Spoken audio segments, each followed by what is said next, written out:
The Boys just had a historical premiere in the worst way possible, in the sense that this is the lowest rated and poorly received premiere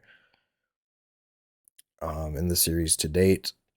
There's a lot of people who have different opinions on why that is so, and I want to give my thoughts on that along with the characters and the overall, um, I guess, just plot or the way the season is looking.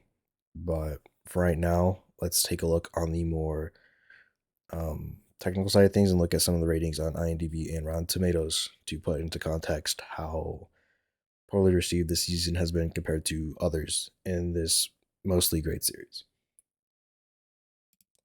So here on IMDb, season four, uh, thankfully since there's only 3 episodes, obviously, it has the rating of 7.7 average between these ones. 7.2, 7.8 episodes and a 7.4. Those episodes are going to be a little important for just a few minutes from now when we come back to them. So this rating is 0.6 points lower than the previous lowest rated season, which was season 2, which had an average of 8.3 for its 3 premiere episodes.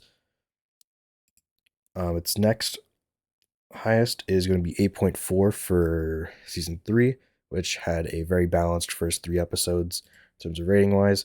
And then the highest for premiere was 8.5, which was season 1 of The Boys, which is pretty much universally loved and agreed upon as the kind of best season, at least compares to most internet arguments. Now, going through and looking at the entire series ratings, season 1 and 2 on here was 8.5, and then with season 3 going to 8.6. And obviously, season 3 is a little bit jacked up because of Herogasm being a 9.6, which is the highest rated IMDb episode here. It is a huge fan favorite episode because it's just funny and it's stupid, which propels it to the highest. But overall, pretty much all go hand neck and neck. And most people will say season 1 is their favorite, but I don't blame them for saying season 2 or season 3, especially with season 3 having Jensen Ackles and Soldier Boy just being such a funny character. But going back to the numbers, if you were paying attention at some of the overall numbers, you'll notice that almost none of these have anything under an 8, with the exception of season 2 having a 7.7, which means that season 4 has the lowest and 2 episodes tied for the third lowest rating in the entire series of just episodes, looking at every episode in every season. So that's not great, right? Your premiere is supposed to set up your main story. It's supposed to incite you about things, get you excited about things, possibly allude to certain things that will happen, and it just fell flat. Obviously, with it having the first and 2 tied for the third and fourth lowest ranked episodes to date, it poorly underdelivered there. And then Rotten Tomato score for season 4. Obviously, here we have. Wait, no, that's. Wait, yeah, this is season 4. Okay, for a second I thought I clicked on the wrong one. Wait a minute, what? 95. What the fuck? Okay, well, I don't know why it's saying 2 numbers there, but it's giving it 92 and then 51 audience score, which is the lowest audience score by a lot. I'm trying to remember if it's by 24, I think. Because let's see, season 3 had a 98%, 75. So that would make it 24 if the lowest is 75. 83 audience, 97 Rotten Tomato, or 77 critic score, and then 85 tomato score and 90 audience score. So obviously season 1 of The Boys is the only season where the audience score was higher than the tomato score. So yeah, this is, in terms of audience score, season 4 is the lowest by 24%, with it having a 51 right now compared to season 3's 75, which I'm not too surprised, mainly just because obviously with the way the plot is going, it's being very particular in certain commentary and making fun of certain political groups, but I still find the show to be mostly enjoyable. Um, I think it's starting to lose its balance a little bit. Is the first few seasons it was very balanced in terms of like, oh, everyone's kind of a piece of shit. But that's also just the difference in the fact that Homelander is being more extreme now, and he's being the vocal point in the sense that he basically controls Vought now. Because Vought used to be that, oh, corporate greed or whatever, corporate greed, corporate pandering, um, the show of like liberal racism, all that stuff. But because he obviously kicked out um Giancarlo Esposito's character, fuck what was his name? Stan Edgar. I don't know why I blanked on that. But because he kicked him out, and obviously he's now controlling it, it's created this pretty much power vacuum where he's setting himself up to be this godly ruler where he wants everyone to worship him like it's a cult. And that's where season 4 is right now, where he's kind of learning and trying to figure out, okay, how do I actually achieve this? Because I clearly cannot do this on my own, which is something that he does realize. But overall, I do agree that this is the lowest rated season, or just the lowest rated premiere, the lowest rated season so far of The Boys.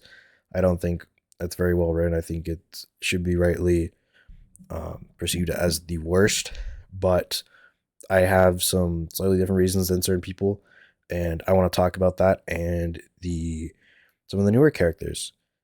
So we'll transition to that, and I'll see you guys in just a moment.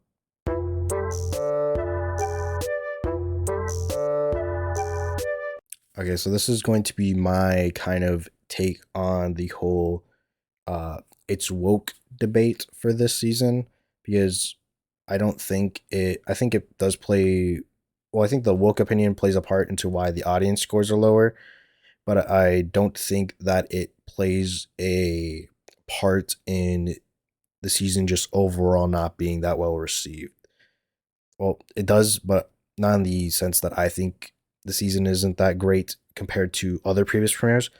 So just going into it, obviously Homelander has been um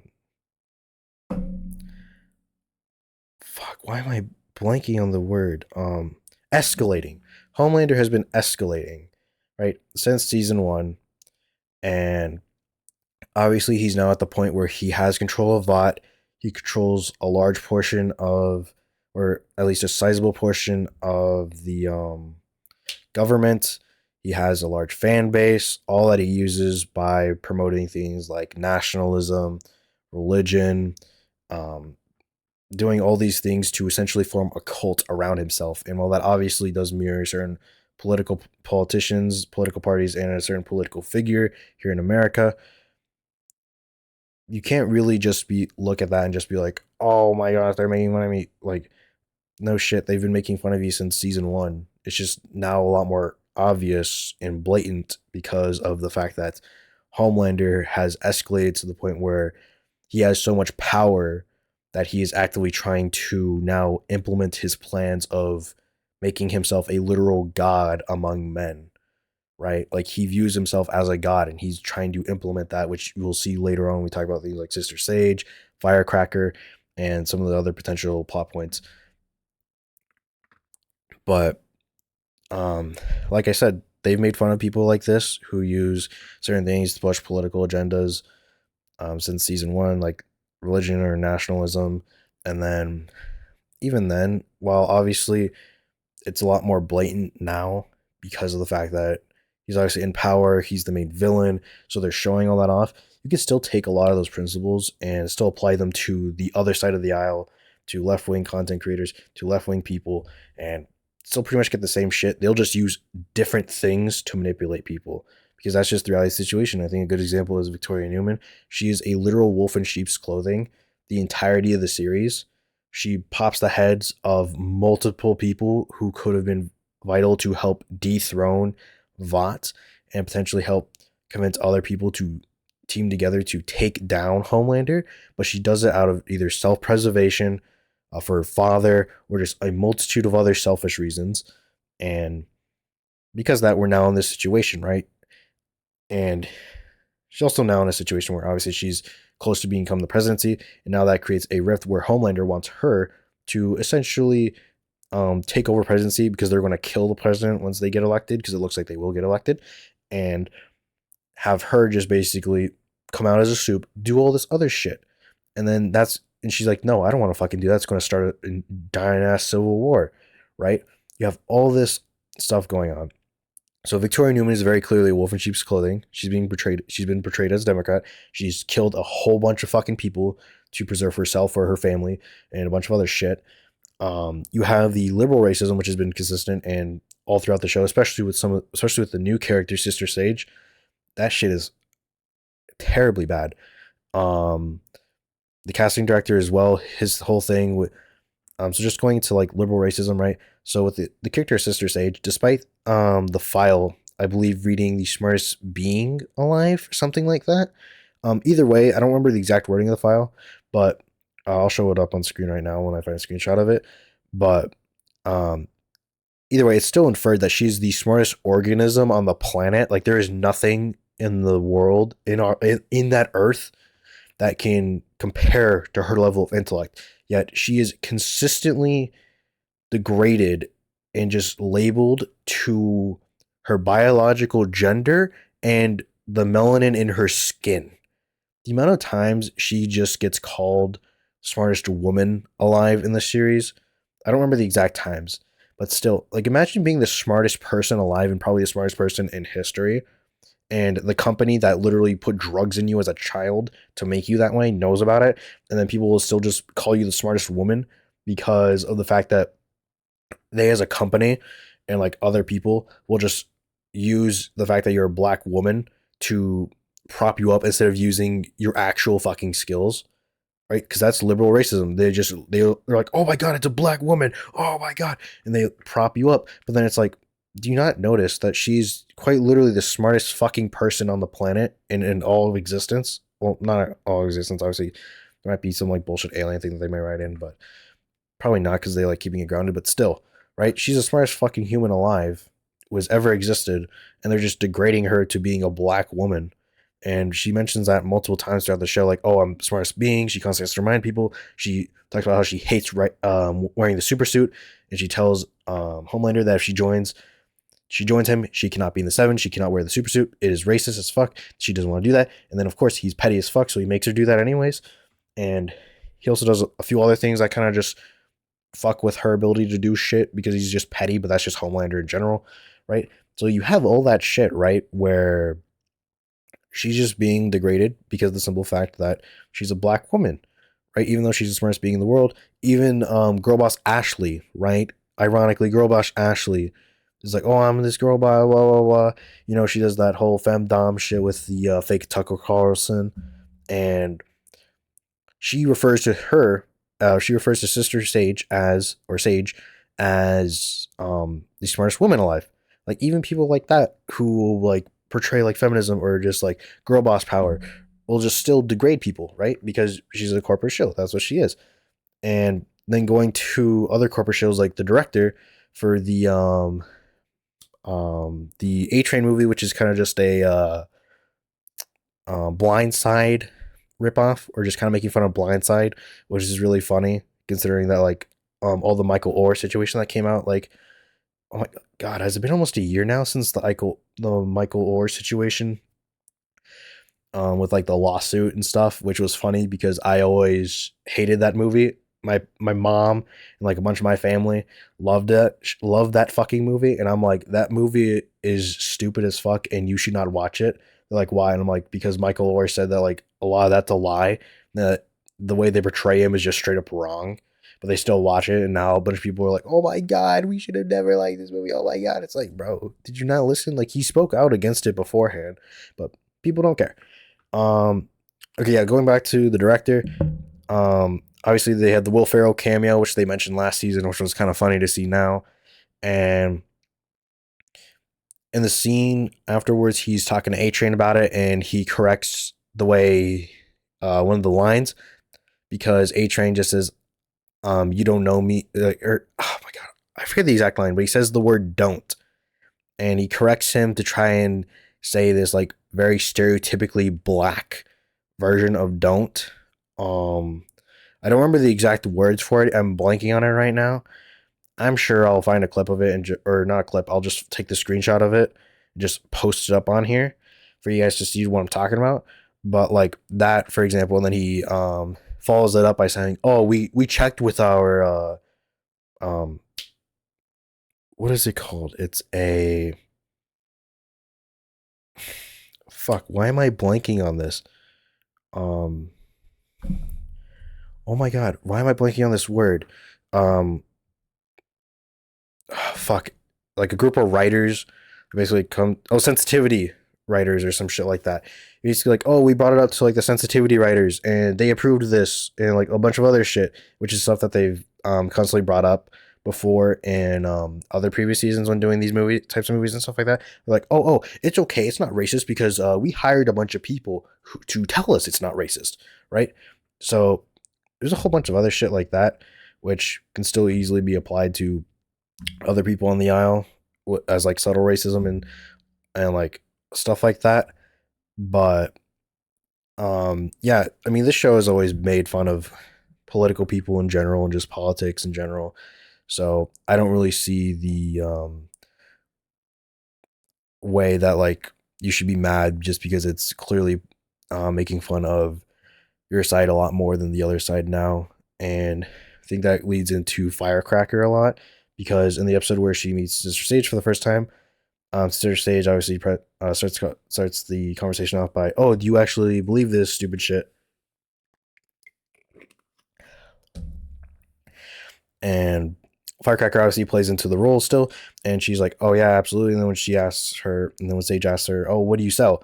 or "What are you trying to?" Yeah, or like, What are you selling? What are you trying to say?"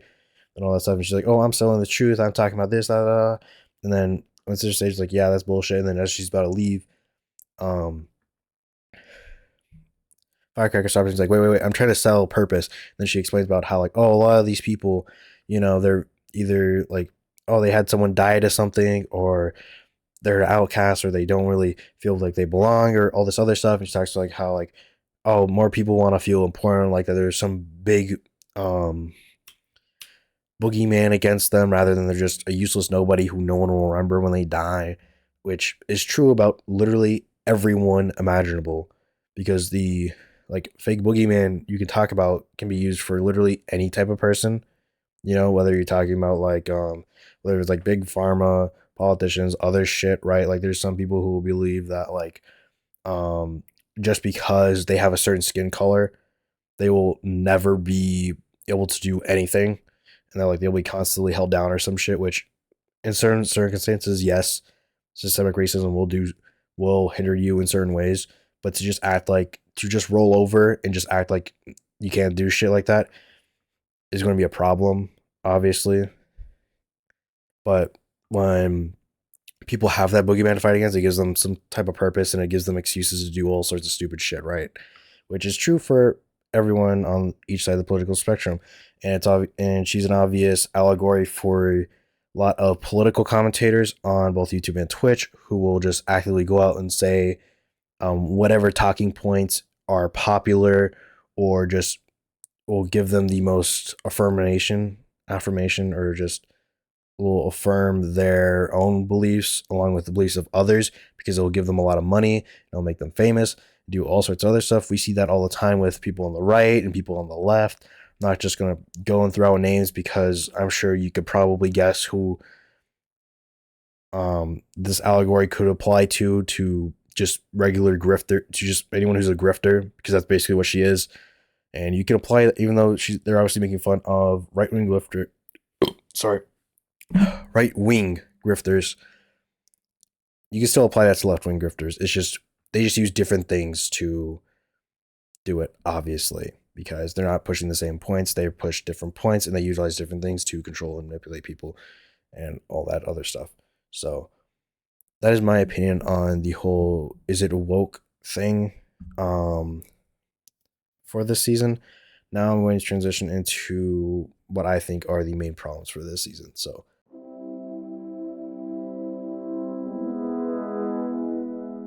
this is going to be my opinions on the subplots, main plots, and overall character developments of this premiere so far. And ultimately, I do think that this is the worst premiere yet.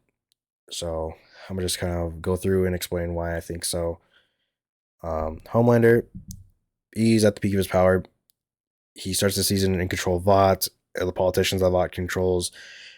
He has his own little cult now. Obviously, he has the Seven. Everyone is pretty much under his thumb, but he's in a situation where he has a lot of people under his thumb, but he wants everyone to worship him as a god, but can't really do that because he's surrounded himself with incompetent yes men because he is a egotistical maniac who will kill anyone for the slightest reason possible.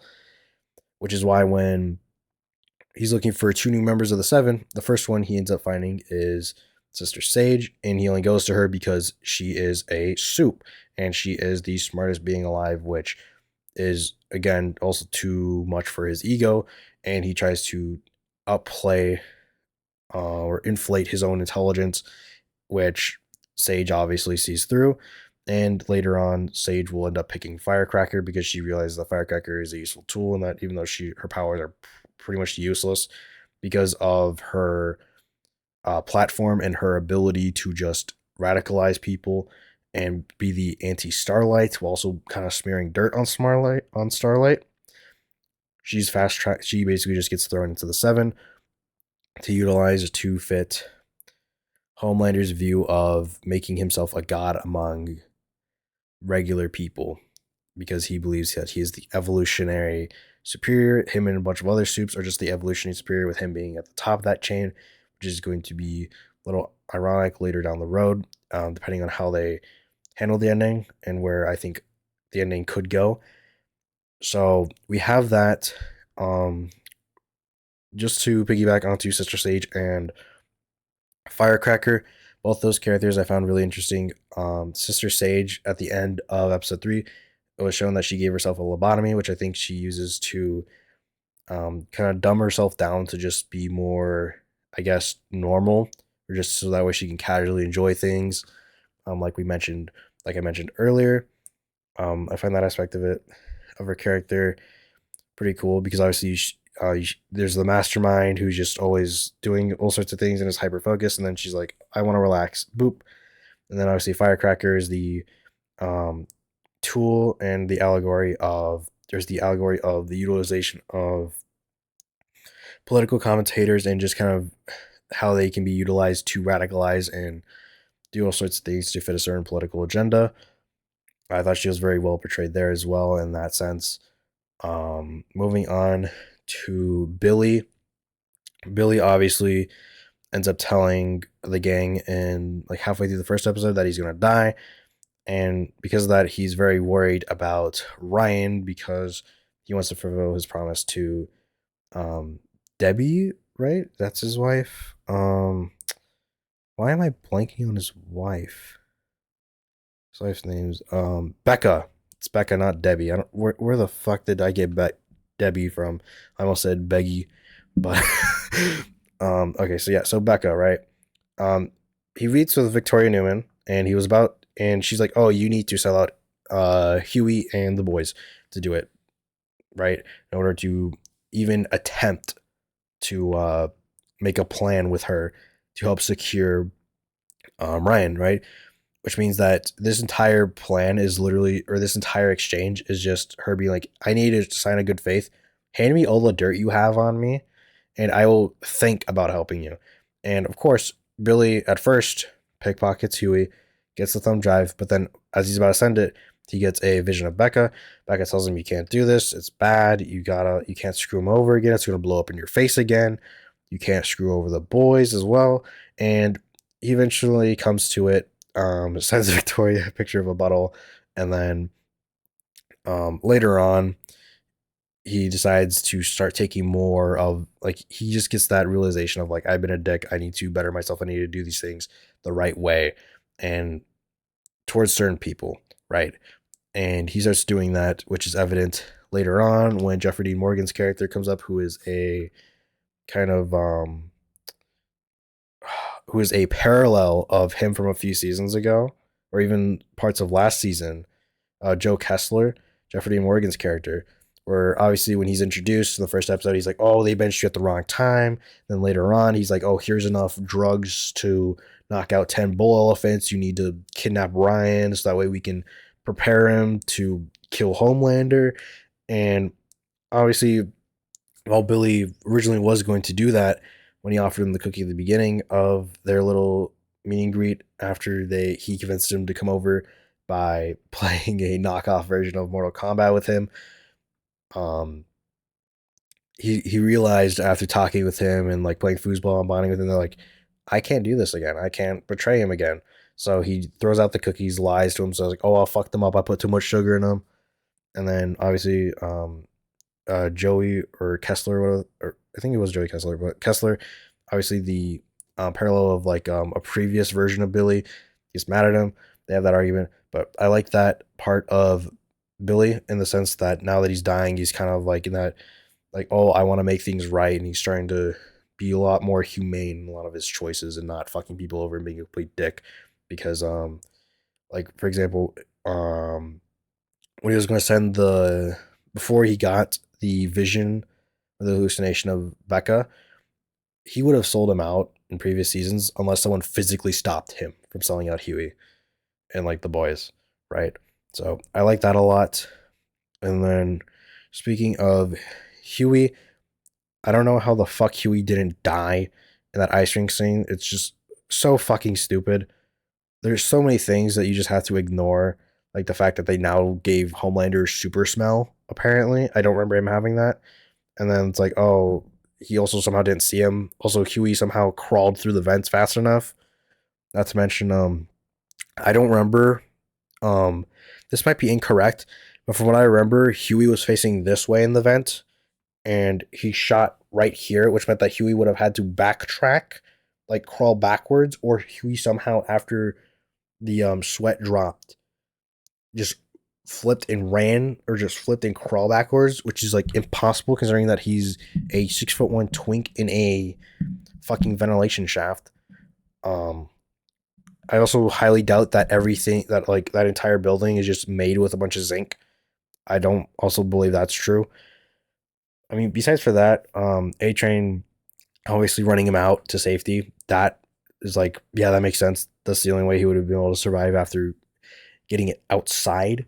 But like, it was just really dumb. I don't know how Huey didn't die there.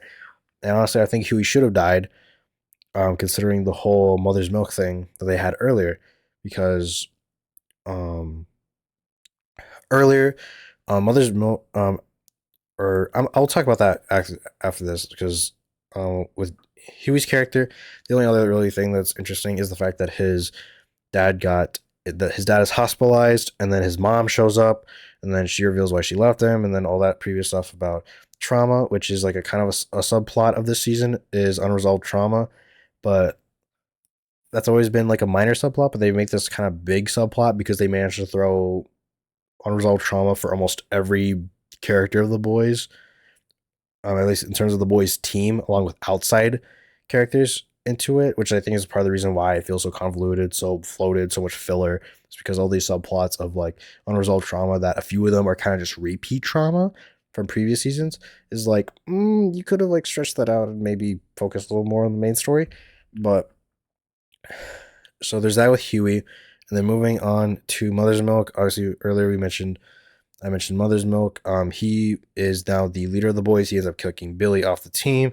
He clashes head with Billy later on in episode 2 when they're tailing Sage when she goes to meet Firecracker for the first time.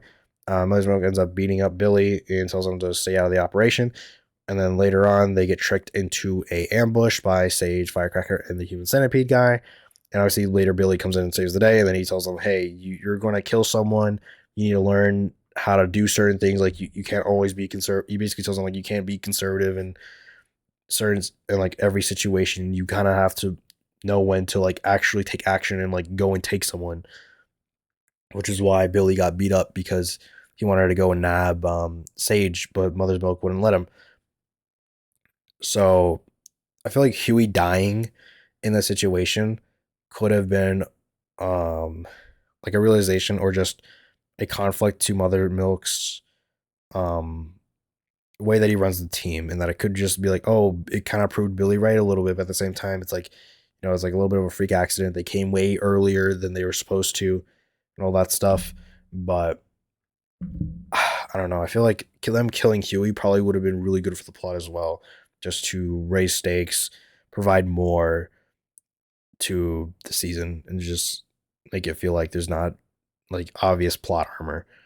But we had that for Mother's Milk. Um, Starlight doesn't have a whole lot of change, to be honest with you. The only real thing is that she finally realizes episode 3 is her biggest focus of her specifically, just because episode 3 is when obviously A Train steps up, becomes an informant. He saves Huey, and he also earlier provided the flash drive with the security footage that would free the falsely accused Starlighters that were accused of killing the 3 people um, at the rally, who we'll talk about later. And so she decides, oh, I'm finally going to step up as Starlight and lead the Starlight movement, because I can't let A Train actually do something good while I'm just sitting on my ass, which is like, oh, yay, congratulations. The other thing is that Firecracker reveals that she knows Starlight more, and she reveals a lot of shit that Starlight doesn't really want people to get out, and that she claims that she's a different person, which I think is going to be good. That Firecracker's going to be able to spread dirt and potentially create friction points for Starlight and the Starlighter movement. I think that will help diversify her character and just give more depth to it. Kimiko and Frenchie are just in the same kind of situations. They decide to just again with the subplot of like unresolved trauma, they just go back to her Liberation Front shit, which was like season 2 with her brother, and then Frenchie's shit from last season with the mob boss, because Frenchie is cleaned up at the beginning of the season, right? He goes to rehab, but he meets the son of a family that he killed with the mob boss. So then he starts trying to help him out, gets him a job, and then of course, like what he did to Kimiko, he starts having sex with him. He starts having romantic interests with him, and the guilt builds back up, explodes, and he has um no he relapses, right? So that part of it. So again, just same fucking shit that they already did. And then Kimiko, they discover using the CIA's database that there's a Shining Light Liberation Movement cell in New York. She discovers someone from her childhood that she had a knife fight with, and all that other stuff, which again, this is all just shit that they've already done before. They're just redoing it now to try and create like actual closure. But I feel like they probably could have saved this stuff and just stretched it out over the next 5 episodes instead of just putting it all into like the first 3. So those ones I didn't really like a lot. And then I think that's pretty much it for the boys section of it. And now just kind of looking at the outsider section of it. Hold on. Yo, sorry for that. I had to stop recording for a little bit to handle something, but now I'm back. We just got done talking with Homelander a little bit, Sage, Firecracker, and pretty much just the overall view of the boys and a little bit of Ryan. So I'm gonna go and look at some of the other members of the 7 that we kind of seen and just overall their stuff. I'm gonna start with A Train, because obviously I just mentioned how A Train was flipped. A Train obviously provides the footage to free up the 2 Starlighters, because Homelander brings them in, or Sage has them brought in, so that way they can be killed to be used as martyrs to frame the Starlighters and to create more divide. And A Train is the one who gets their bodies there, obviously without anyone seeing them. So he gives them the flash drive. He gives Mother's Milk the information about the meetup with Victoria Newman, and then he obviously ends up saving Huey. So he's pretty much flipped, unless he decides to backstab them again. But I like that. I like that aspect of his character, especially because I think now he fully understands Huey and is probably the reason why he wants to help the boys, just because earlier Annie figured out that A Train was going to be in the park, and he sees them with two kids and a guy in a wheelchair, and Annie wants to go and just jump him, and he was like, "No, we should wait and just not wait." He's like, "No, we gotta wait." And after they leave, he just leaves, which ultimately ends up being the reason why Mother's Milk gets a hold of him and then convinces him to flip over because of that little thing that Huey did for him, even though obviously Huey is very adamantly against him. He doesn't like him. But over the seasons, A Train has learned kind of how much of an asshole he is and a lot of the dangers that superheroes bring after it happened to himself, which was obviously verbally told to him by Ashley. And she like told him, "Oh, boo hoo," and mentioned all the people that he killed and stuff like that. The Deep is just the same fucking idiot. Um, the line about him mispronouncing capybara that I mentioned earlier, I still can't even remember how he mispronounced it, but that shit was just funny to me. Um, let's see. So we got that, and then the oh yeah. So I'm trying to think of anyone else besides Black Noir. I'm pretty sure that's it. So going into Black Noir, Black Noir is very interesting because I think a lot of people missed the fact that in the scene where he's asking, I believe it was Ashley for what was it? Inspiration for the character or whatever, because he's trying to get into like the role of Black Noir.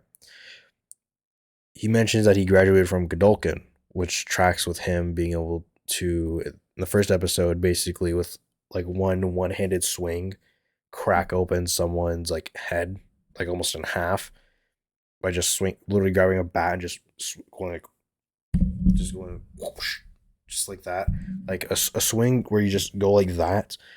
Um, obviously, I felt I felt like, oh, like he might have some type of like increased strength, which later when he mentions he's from Godolkin, which is from Gen V, which is the we'll talk about in just a little bit, but that is very interesting because it makes sense why he's also included in a lot of the meetings and a lot of the other stuff, because he is actually a soup, which also tracks with Homelander, because Homelander a lot of people were like, oh, he's just an actor, but it's like Homelander would not hire just a regular ass actor to play him. He would specifically try and get a soup actor, because why the hell would he let a human be on the seven, right? Which also plays into the Gen V aspect of this, in the sense that in the trailer we did see Sam and was it Kate? It was Kate. So we see Sam and Kate in the trailer, but I think they're not going to show up until mid to late season when the Civil War plotline has developed more. Also, just because of the fact that they probably have a lot of injuries to deal with from the fight at Gen V at Godolkin. So there's that aspect of it. So we'll see them probably later on. Also, when the Civil War aspect of it does end up happening, because again, this is going to be, we still have another full season along with the 5 episodes we have. I'm curious to see if they will bring back the Gen V kids that were fighting Sam and Kate that they locked in a vault, or not a vault. What am I thinking? Vault Tech, in a Vought security bunker. I wonder if they'll bring them into the fold or if the CIA will free them, because I would imagine a situation where if all hell breaks loose, they probably just go hands off and release Soldier Boy and try to like free a bunch of them or something like that, or they somehow get free because Soldier Boy attacks somewhere and it's just like a byproduct of it. I feel like that could be a really interesting thing. Also, if Soldier Boy does end up coming back, I would love to see how he reacts and just interacts with other people, because I have a feeling they could make a really dark turn with this story and have it where when they release Soldier Boy, he comes back and he's of course fighting a lot of the superheroes and just killing them. But then he also ends up killing Billy, which then makes Ryan angry enough that he confronts and kills Soldier Boy, because of the fact that Ryan is the first superhero, the first naturally born superhero, which means that Compound V is literally in his DNA. and it's not something that was injected into his bloodstream. So he was created with compound V, which would make him a natural counter to Soldier Boy's like anti compound V explosion thing, where he basically just burns all the compound V out of your blood. Meanwhile, Ryan was essentially born with the powers without compound V, I guess. Yeah, because I guess he wouldn't have compound V because he was born without it since he inherited the powers. So that would make him the counter to Soldier Boy, and then also prop him up to be eventually fight and maybe potentially kill Homelander, which would be ironic because that would make Ryan the evolutionary superior to everyone in the series because he's the only natural born hero. He's the only one who could take out Soldier Boy simply because of the fact that he doesn't have compound V in him, but still has the superpowers, which would make Homelander being very self conscious and egotistical about his Ryan's chosen one game plan, or I guess like story has been that was proposed by Sage, but has also been just propped up throughout the last 3 seasons by pretty much everyone under the sun who hates Homelander and wants to see Homelander dead and realizes that Ryan could kill Homelander. It would be ironic because obviously Homelander says multiple times that he is the evolutionary superior being of everyone. Meanwhile, Ryan is the actual evolutionary superior being because he doesn't have compound V in his system and could potentially kill Soldier Boy and Homelander. So, and he wasn't even created with that intent, for obvious reasons. Unlike Homelander was to when he was created to potentially kill Soldier Boy. But so we have that situation, which I would love to see that kind of ending. It's a little dark, has that irony to Homelander, and I think that has everything to it, has stakes and all that stuff, especially with considering that Billy's already gonna die. But so we have that. We have that whole part with the Gen V cast and Sam, Kate, the unnamed actor who from Godolkin who is playing um, Black Noir, obviously, and then besides for that, pretty much all the other characters are within their own boundaries. Um, the movie critic guy is just being himself. Ashley is just struggling, and when she decides she's gonna quit, they kill the one girl who was um head of intelligence or whatever for a long time before they fired all of it and replaced him, or they kept her like one other person and then just put the Deep in charge of it. They end up killing her, which freaks out Ashley into like shredding up her resignation paper, which is pretty funny. But besides for that, there really isn't much change in some of the other side characters you see because pretty much, I mean, yeah, obviously all the main changes are going to be within the characters within the Seven or the Boys.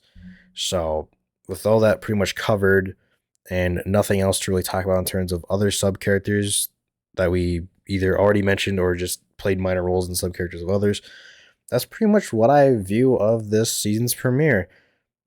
Like I've said multiple times throughout this video, I do agree that this is the worst premiere of the series. Um, I will say it again. I think it is mostly due to the fact that there's a lot of subplots that are repeated or just kind of useless in the sense that they don't contribute to the main plot, or if they contribute very little to the characterization or character development of the actual characters in this season. And I think that it was just poorly received because they didn't spend enough time on the main story. And I think it kind of got some boring in a little bit. Obviously, I already mentioned earlier that some of the audience scores were bad just because of, I think some people were just mad at some of the portrayals and the way that they made fun of certain people, but I don't really view that as a completely negative thing because of the obvious fact that they've been kind of doing that since season 1 and 2. But obviously, it's taken more of a front seat now that Homelander kind of has complete control over Vought and a whole bunch of other people, and he's actively trying to stir up a civil war. But yeah, again, those are my thoughts on it. Do you guys agree with me, disagree with me? Let me know down in the comments below. What do you guys think of my potential ending for the series with the whole Soldier Boy, Ryan, Billy, Homelander death situation with that spiraling ball? How do you guys think that will go? How do you guys think the Civil War will go? And yeah, if you guys enjoyed this and you want to see more stuff like this, I'm going to plan on covering season or episode 4 when it comes out in a few days. I'm also unfortunately going to start watching The Acolyte. So yeah, that's going to be fun, but thankfully I have probably like 13 liters of alcohol in my room. So I should be fine with that. But yeah, so also Elden Ring, the Shadow of the Erdtree is coming out, so I'll probably be streaming that a little bit as well.